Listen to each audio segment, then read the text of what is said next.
Donc, à présent, on va passer aux Pop Screen Games. Voilà, donc un thème qu'on attend depuis très longtemps, l'IA et le jeu vidéo. Bien, ça va être beaucoup plus graphique. Bien, donc comme je disais, quelque chose de plus graphique. Nous, on va parler jeux vidéo, on va être un peu moins technique que la presse actuelle. Nous, moi je dis nous parce que je suis avec mes associés ici, je vais vous parler d'un changement majeur dans le jeu vidéo. On a produit du jeu vidéo, du contenu de jeu vidéo, maintenant on va le générer. Et c'est pas que de la rhétorique, et je pense que tout ici comprend ce que je veux dire. Vous allez voir, on va vous montrer des exemples très très concrets. Donc on est 3 cofondateurs, Davy, moi-même, Baptiste et Xavier qui sont là.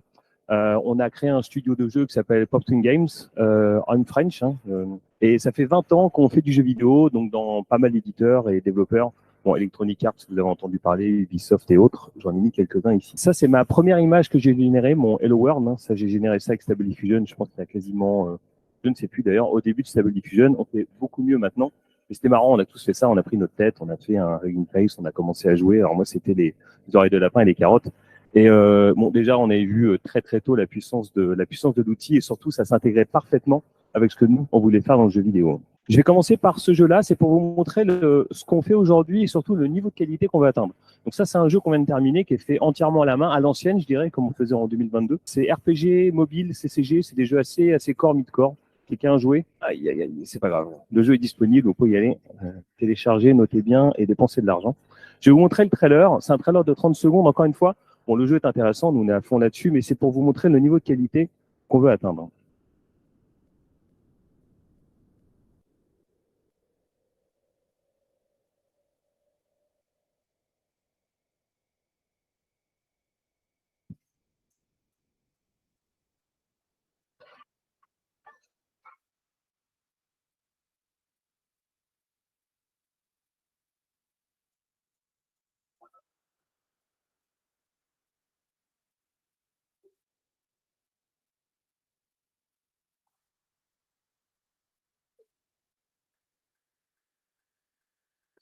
Voilà, il y a toujours autant. Donc voilà, live depuis quelques semaines. Donc, ce jeu-là, c'est quoi? C'est énormément de contenu. Les RPG, c'est du contenu. Ceux qui jouent ou qui créent du RPG, on en a fait pendant des années, on en a joué pendant des années.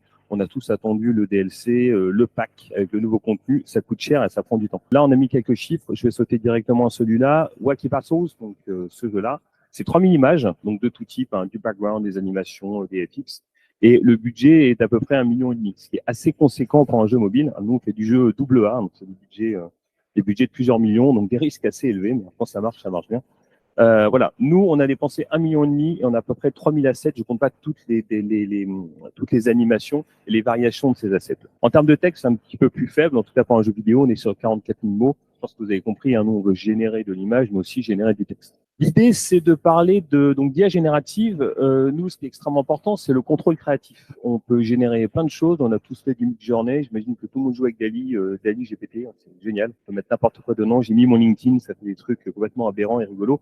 Ça, c'est marrant, mais ça nous permet pas de faire une production. Donc, être capable de garder le contrôle créatif, pour nous, c'est indispensable. Donc, je vais parler de quelques outils, donc très brièvement, et je vais vous montrer des exemples. Et c'est là, je pense, que le cœur qui va pouvoir vous intéresser. On va concrètement vous montrer comment on génère et qu'est-ce qu'on peut générer. Forcément, un takeaway et une conclusion. Donc, en termes d'outils, comme je vous disais, visuel et texte. Sur les visuels, nous, on est sur Stable Diffusion. Donc là, on utilise SD1.5. On est en train de passer sur SDXL. Alors, tout n'est pas compatible en termes de web UI et d'extension. Donc, on est en train de jongler avec les deux. Mais le cœur de ce que je vais vous montrer ici, 80% a été fait avec SD1.5. Les LoRa, c'est des sous-modèles. Alors, je pense que je vulgarise. Je pense que vous êtes tous à la hauteur, mais quand même, les LoRa, c'est des sous-modèles qu'on peut créer nous-mêmes, qui vont venir nourrir le modèle initial, donc SD1.5 en l'occurrence, qui va nous permettre de garder ce contrôle créatif qui est indispensable pour nous.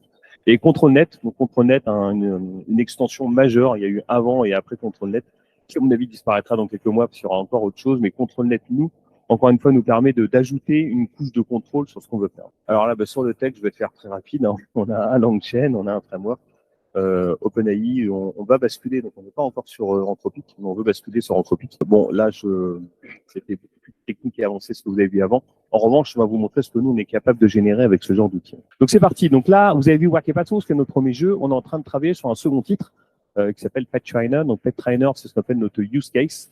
C'est ce jeu-là qu'on a démarré à peu près 6 mois maintenant.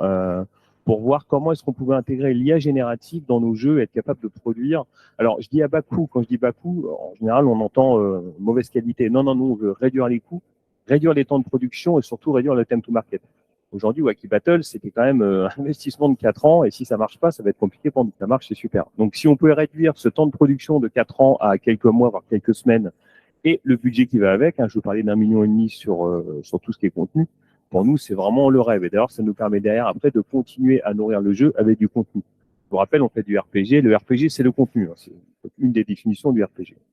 Donc, Pet Trainer, je vais vous montrer comment on crée une unité. Donc là, avec ControlNet, cette extension assez magique. Donc, je ne sais pas si vous connaissez cette phrase, Ideas are easy, it's execution of ideas that really separates the sheep and goats. Je vais vite. Tout le monde a dit, Ford l'a dit, les idées c'est bien, il faut être capable de les exécuter. Je pense même que Steve Jobs l'a dit aussi d'une autre façon. Ça, c'était vrai, c'est encore vrai aujourd'hui, mais on se rend compte que la capacité d'exécution grâce à l'IA générative est en train de changer cette idée établie, en tout cas, qui était là depuis, je pense, quelques siècles. Donc, on va commencer, on va faire une chèvre. Alors, on va partir d'un petit chien. Donc, ça, c'est un petit chien qu'on allait chercher sur Internet. L'idée de ce chien, ça va être notre référence.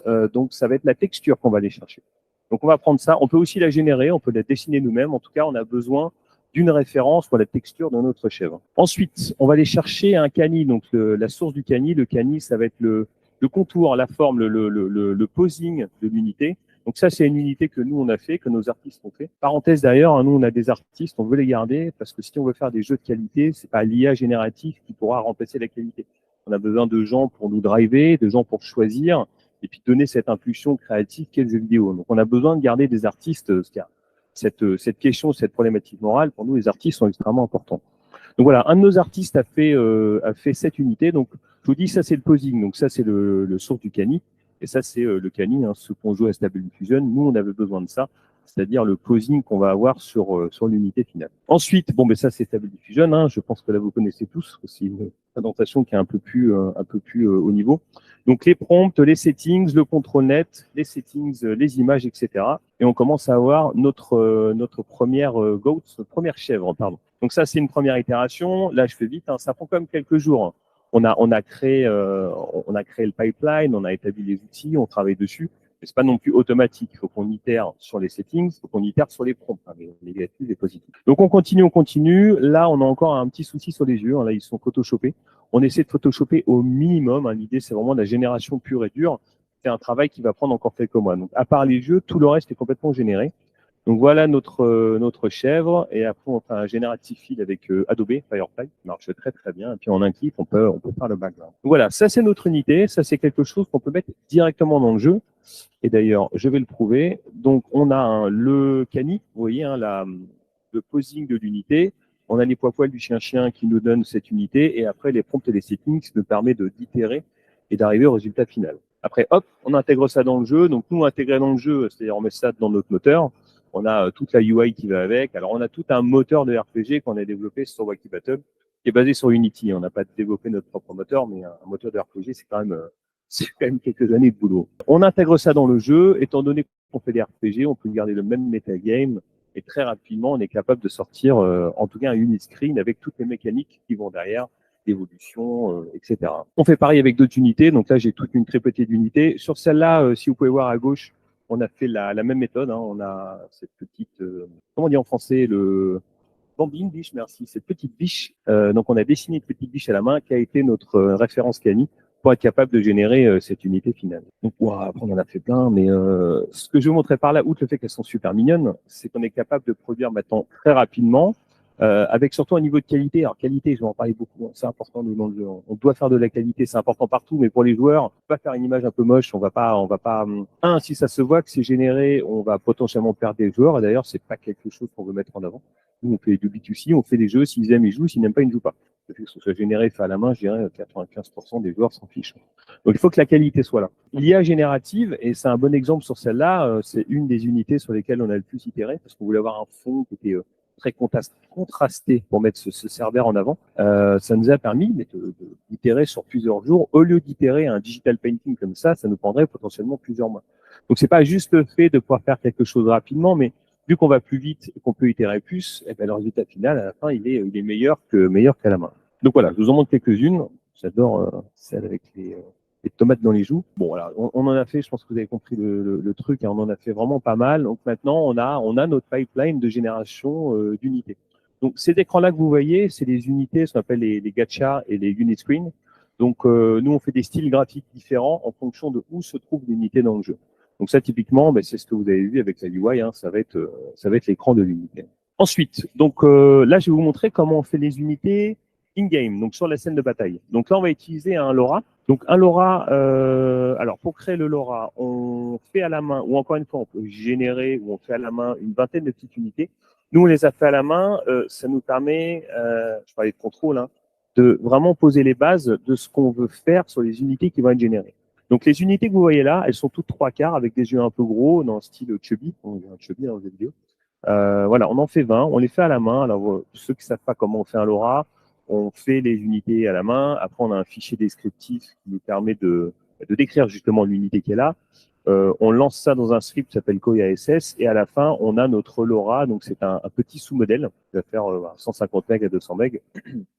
Et c'est quelque chose qu'on va venir connecter au modèle de base, donc SD1.5 ou un SDA5 qui a été modifié. Et c'est là qui va nous permettre de garder un maximum de contrôle.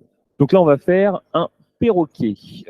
Donc là, je voulais montrer quelques exemples ici. Alors nous, nous, on vient du jeu vidéo, on n'a pas un profil extrêmement technique, on a des gens techniques dans le studio, mais ça reste très empirique pour nous. C'est-à-dire qu'il y a énormément de paramètres sur Stable Diffusion. Donc nous, on utilise Automatic 11.11, hein, Automatic 11.11, qui est la web UI. Il y a quand même pas mal de paramètres. Alors pour tous les connaître, ça prend du temps. Donc il y a un côté très empirique. Donc là, on a montré sur cette diapo ce perroquet. Donc on met le LoRa, on a le SD1.5, on va prompter je veux un perroquet qui ressemble aux unités qu'on a dans le LoRa, et après on va jouer avec les settings. Et comme vous pouvez voir ici, en fonction des paramètres, on a des choses qui fonctionnent et d'autres qui ne fonctionnent pas. Je suis sûr qu'il y a plein de gens qui comprennent pourquoi ça ne fonctionne pas. Nous, on a quand même une approche assez empirique, parce que le but c'est pas d'être des experts techniques. Nous, on n'est pas des service providers. On ne veut pas vendre des outils, on veut faire des jeux et on veut faire des assets qui sont parfaitement intégrés au jeu et donc qui sont sympas à regarder. Donc voilà notre perroquet, on en a gardé un, on intègre dans la scène de bataille et puis après on déroule. Donc voilà, j'en ai pris 8 au hasard. Donc ces unités-là sont générées à partir de notre LoRa. Donc, vous voyez bien, on a une cohérence, on a un 3/4 chubby avec des gros yeux bleus. C'est parfait. Tout ça, c'est validé par notre directeur artistique, hein, ça j'insiste. On n'a pas tant d'artefacts que ça, on n'a pas tant de déchets que ça. Après, ça génère des unités qu'on trouve bien générées, mais pas belles dans le jeu, donc on va garder uniquement celles qui nous plaisent le plus. Bon, là, on en a intégré une, hein, c'est Hulk au milieu. On n'a pas la licence, on ne va pas la mettre. Et c'est aussi marrant de voir que l'intérêt, c'est que c'est pas censuré. Hein. On peut dire, nous, on fait pas ça parce qu'on fait très attention aux unités, mais on pourrait dire, fais-moi un Hulk chubby avec le LoRa qu'on a fait. Donc nous, on fait que des unités génériques qu'on peut mettre directement dans le jeu. Après, paf, on met ça dans le jeu et je pense qu'on a une petite vidéo. On a une vidéo. Voilà, bon, ça, c'est notre FTUE. Ça, c'est l'FTUE, pour nous, c'est le début du jeu. Hein, c'est les 15-20 premières minutes.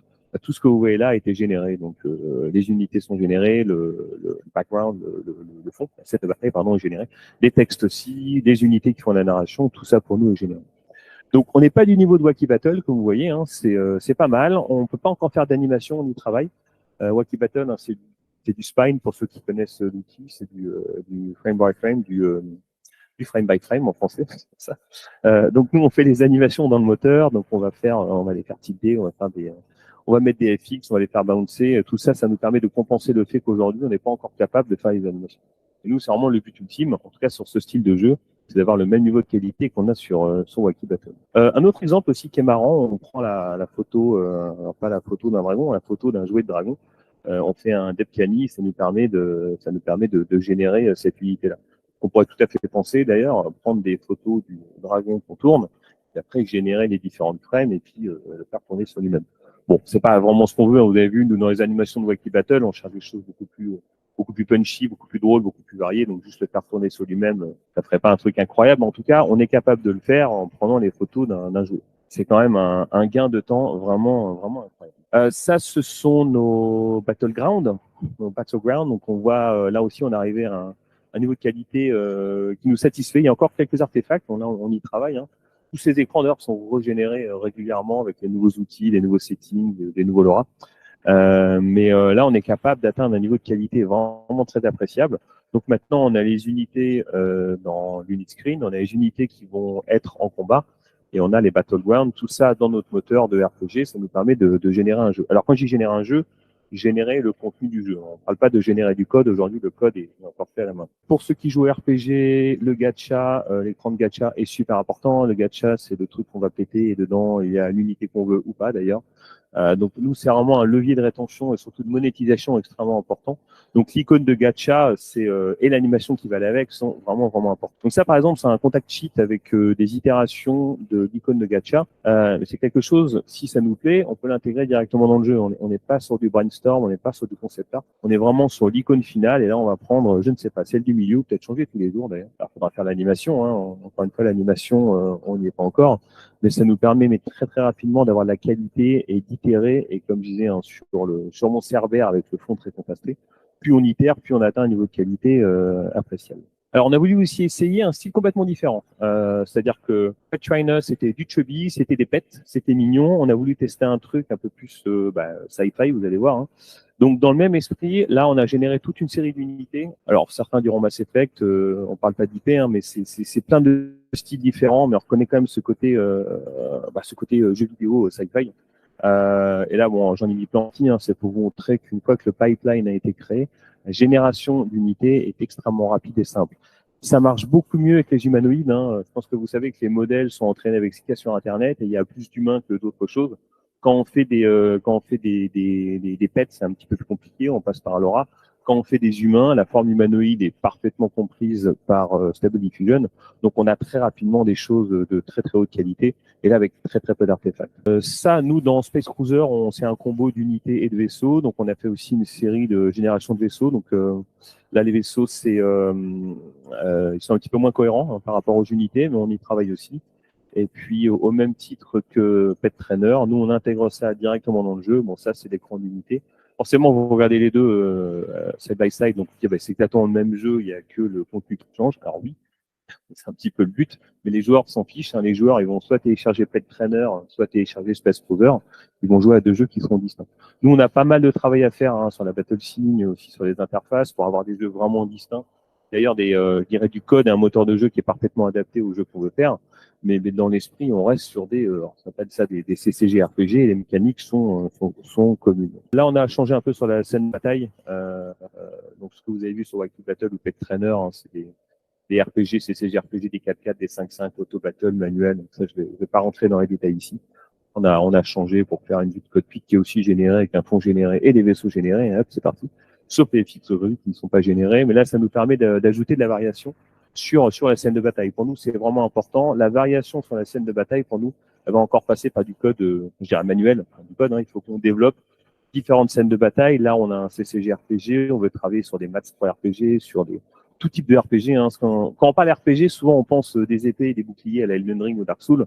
Non, des RPG, c'est une boucle de rétention et de monétisation avec une évolution des caractères et c'est quelque chose qui s'applique très bien à plein de styles de jeux différents. Alors nous, dans le jeu vidéo, surtout dans le mobile, il y a un élément qui est extrêmement important, c'est la partie marketing. Ceux qui comptent du vidéo, PC, console, en marketing est aussi important, mais un peu moins. Sur le mobile, on est vraiment sur du performance marketing, on va aller chercher nos joueurs.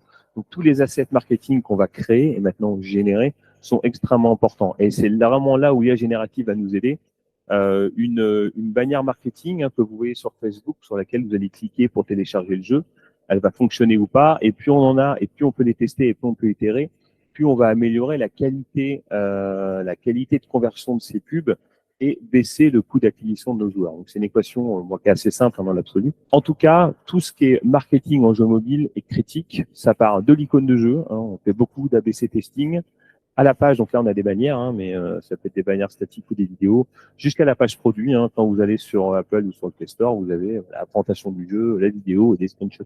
Donc ça, pour nous, c'est un élément. Alors c'est moins funky que ce qu'on voit dans le jeu, mais pour nous c'est super important parce que c'est complètement lié aux jeux vidéo. D'ailleurs, dans le mobile, hein, un peu le rule of thumb, c'est que la première année de marketing équivaut au budget du jeu.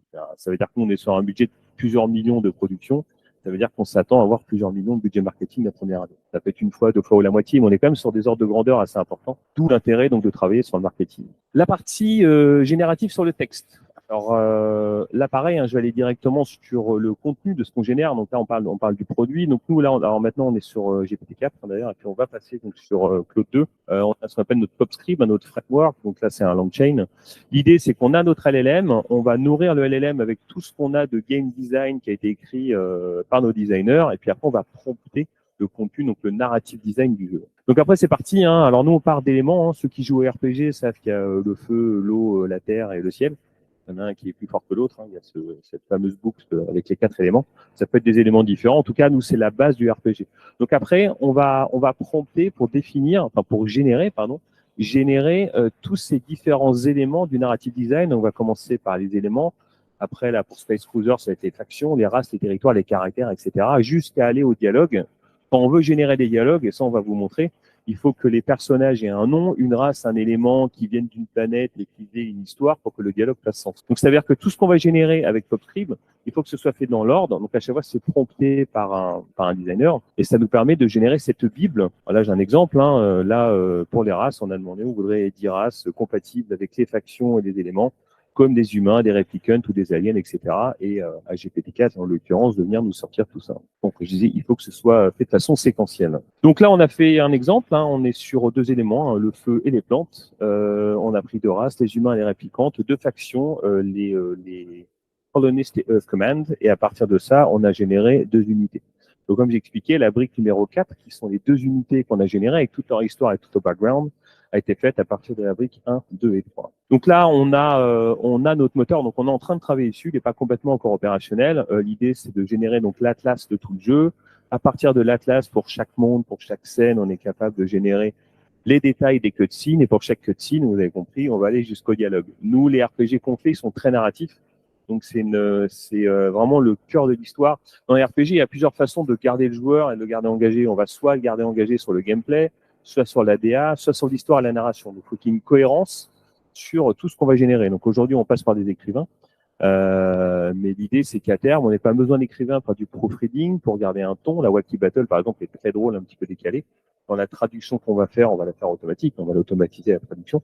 On aura encore besoin, on pense, pour quelques langues, de faire du proofreading. Ça, après, pendant combien de temps et jusqu'à quel niveau de qualité, c'est la question qu'on va se poser en fonction des jeux. On va pas faire que des jeux AA à équivalent plusieurs millions. On parle un peu comme les ampoules. Avant, il y a les ampoules à filament. Maintenant, les ampoules, comment ça s'appelle? C'est des équivalents 60 watts. Bon, mais en équivalent qualité, on verra de quoi on aura besoin. Donc, je vais vous montrer cette scène de dialogue.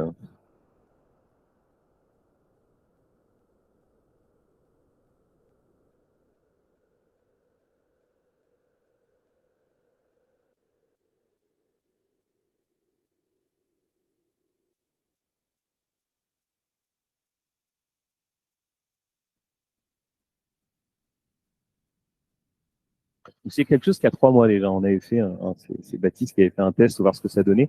Donc les personnages sont générés, vous les avez vus, bon, on le font aussi, hein, c'est ce qu'il y a de plus simple. Les textes ont été faits avec GPT-4, hein, on a itéré, fait-nous un dialogue entre 2 personnages, lui il est un peu bête, elle c'est sa boss, elle est plus intelligente. Un truc un peu drôle, bon, l'humour que vous avez vu là. Les voix sont faites avec Eleven Lab et le lip sync avec DID. Mais après, il y a iGen en ce moment, quelque chose à la mode. On voulait voir ce qu'on était capable de faire. Donc, c'est encore un peu statique au niveau des épaules. Hein. Là, on y travaille. Je vais vous montrer 2-3 autres trucs après. Mais en tout cas, comme on dit, ça fait la job. J'ai bossé au Québec. On dit ça fait la job. Voilà, ça fait la job. C'est que le jeu mobile avec de la full voice-over, c'est assez rare. Ça coûte encore très cher de mettre des voix dessus. Et que les gros jeux comme Diablo Immortal qui peuvent se permettre, et encore, je pense qu'ils doivent le faire dans 2-3 langues. Nous, là, on est en train de se projeter dans des jeux où on va être capable d'avoir du voice-over sur l'ensemble des personnages et tous nos jeux. Et ça, c'est un...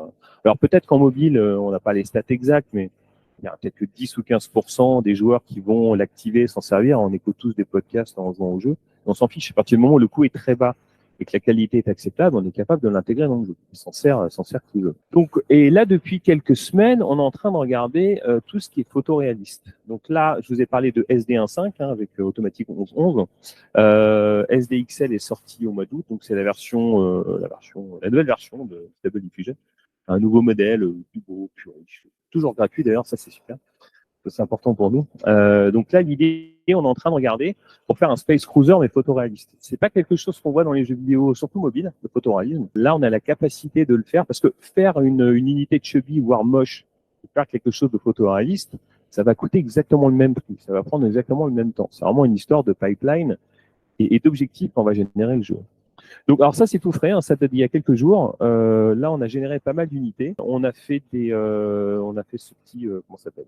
Cette petite rotation pour donner un petit peu de volume. On a rajouté les UI dessus. Donc, c'est généré avec SDXL. L'outil de rotation, c'est, j'ai oublié, c'est Pix. LEAI Pix. Et Pix, je n'arrive pas à le dire, mais c'est un outil qui permet de mettre une photo 2D et de faire un petit peu un mouvement. Ça, c'est des outils en ligne. L'idée, c'est pas de dépendre d'outils en ligne et payants. On pourra faire ça dans Unity avec des normal maps ou des depth maps. Mais on voulait quand même voir si on était capable de ce que ça donnait, d'ailleurs, tout simplement. Et je dois dire que je le remets parce que j'aime bien. Je veux dire qu'on est assez content du résultat. Donc voilà, typiquement, mettre ça dans un jeu mobile, ça c'est notre écran de gacha ou notre écran de unit screen. Ah, ça pète. C'est surtout lui là, j'aime bien. Là, on commence à atteindre parce que le problème photoréaliste, c'est que quand c'est statique, c'est beau, mais dès qu'on bouge, ça pète un peu au côté. Donc là, le fait ne serait-ce que de faire cette petite vidéo idle, ça donne beaucoup plus de profondeur. Alors takeaway, est-ce que j'ai pas le temps? Je ne sais pas combien de temps je suis. Qu'est-ce que nous on cherche dans les outils de génération? Les trucs gratuits, pareil con, mais en fait, c'est pas si con que ça, non, les trucs gratuits. Nous, ce qu'on aime bien avec l'idée de Stability AI, Stability Fusion, c'est que c'est gratuit, c'est déjà déployé, et s'ils disparaissent ou s'ils sont rachetés, on peut s'en servir. Je ne sais pas qui utilise Unity ou connaît Unity, hein, il y a un petit scandale Unity ces derniers mois, dans les dernières semaines d'ailleurs, où ils ont fait un business model qui pète le business model de pas mal de studios. Bon, quand on dépend d'une techno payante et qu'il y a une situation de monopole, ça commence à être problématique. Bon, l'open source, c'est une des réponses à ça. Le côté contrôle, alors j'ai parlé de LoRa, j'ai parlé de ControlNet, tout ce qui nous permet, nous, d'avoir plus de contrôle sur ce qu'on va générer et donc d'améliorer la qualité finale, c'est que nous, on est vraiment dans un métier créatif.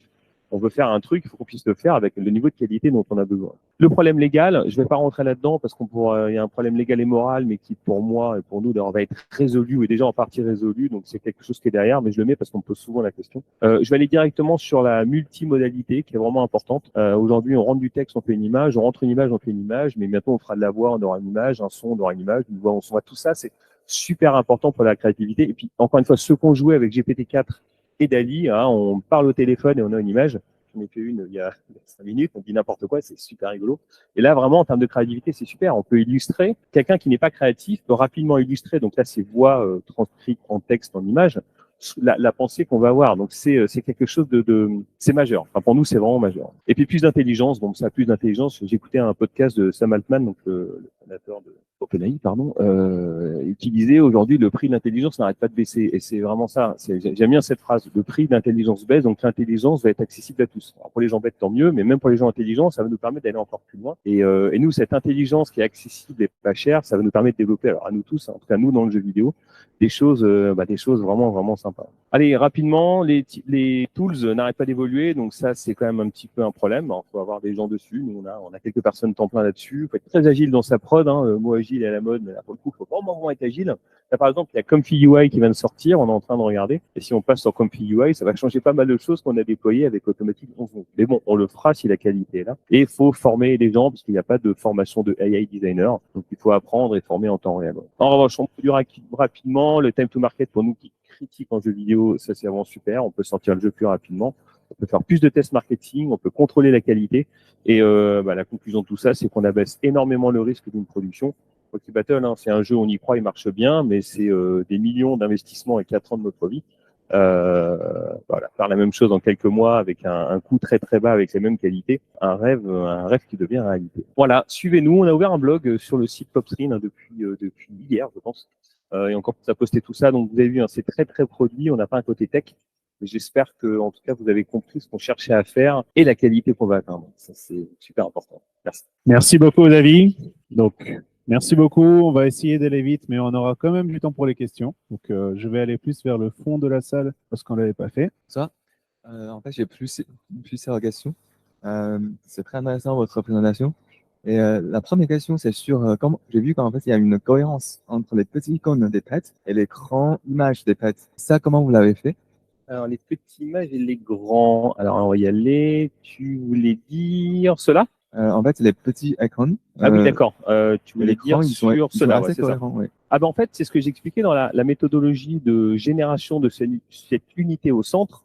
Nous, on utilise la petite unité qui a été dessinée à la main et on a pris le cani, donc le contour, et on a généré en fonction du contour. Si par exemple j'ai mis un serpent à la place de cette biche, il aurait fait une biche stupide avec des cornes, mais il aurait suivi la forme du serpent. Donc ça, c'est une méthode de création. On a d'autres unités, on n'a pas utilisé cette méthode-là, mais pour le posing et avoir cette cohérence, on a utilisé cette méthode-là, donc qui est le Kali. Mais la texture, c'est un peu changé quand même. Ah, ben la texture, ça c'est la référence. Donc c'est la texture, on est sur. Tiens, je vais vous montrer ça. C'est-à-dire que quand vous choisissez la référence, la texture est un peu similaire déjà à l'icône petit. C'est pour ça que la couleur en soi n'est pas changée entre petit icône et grand icône. Ah ben ça c'est le prompt après. Tu as tout le travail sur le prompt, le modèle qu'on a utilisé, et puis quand tu fais un contrôle net, tu peux donner du poids. On va donner plus de poids à la référence, plus de poids au Kali, et c'est là où tu as 1 milliard de paramètres. Et nous on fait ça de façon très très empirique. Il nous permet d'atteindre. Alors la finalité pour nous, elle est validée par le directeur artistique. Donc ça reste un artiste qui va piloter ça. D'accord. Okay. J'ai une autre question sur la gestion de la main. Quand vous générez les caractères humains, normalement, avec Stable Diffusion, il y a beaucoup de problèmes sur la main. Est-ce que vous avez du mal à gérer ces problèmes? Non, on n'en a pas, Jean-Baptiste, on n'en a pas vu depuis longtemps. Des artefacts, hein, tu veux dire, des mains à 5 doigts avec des doigts tordus. Je sais pas, dernièrement, on n'en a pas vu. On en voit encore. Oui, ça s'élimine. On a vraiment plus ces problèmes. Si je vous montrais ce qu'on générait il y a 6 mois, c'est vraiment, c'est un peu moins avec des oreilles de lapin.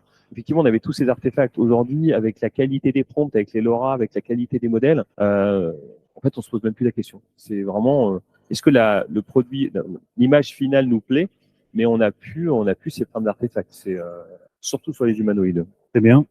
Du coup, vos billets de blog sont générés par la AI aussi? De quoi, pardon? Vos billets de blog sont générés par la AI aussi? Ah, le blog? Ouais. Non, alors là, on le fait à la main. Alors, si on fait relire les textes, on pilote ça, et oui, on a tous les textes qui passent par GPT. C'est un gain de temps hallucinant. Sérieusement, quand tu parles de nous, en fait, c'est qui? Est-ce que vous avez des profils, du coup, que vous avez récoltés spécifiquement pour ces besoins, ou c'est plutôt des passionnés qui sont issus d'un autre domaine, qui sont finalement spécialisés ou sont auto-formés sur la Generative AI? Ouais, c'est une super question parce que, comme je disais, il n'y a pas de formation AI designer. Donc là, on a embauché notre premier AI designer. C'est un profil un peu artiste, game designer, un peu geeky, et qui a une touch artistique. Donc, et on a essayé, ça marche super bien. Il adore tester les outils, il adore essayer des trucs qui fonctionnent pas, je sais bien qui marchent. On est hyper ouvert, donc on fait quelques embauches en ce moment. Déjà, on est en train de définir les postes dont on a besoin et la structure du studio parce que ça va changer pas mal notre façon de produire. On va avoir des gens qui vont nourrir avec du contenu et d'autres qui vont valider avec les besoins d'un jeu. Mais ouais, c'est ça, c'est des profils geeky. C'est un mec qui faisait ça le soir chez lui, on l'a pris temps plein là-dessus, super content. Ouais, ça va être compliqué les embauches. Hein. C'est des gens qui vont coûter très cher dans 1 an, il faut les prendre maintenant. Et merci beaucoup, encore une fois. Donc, alors,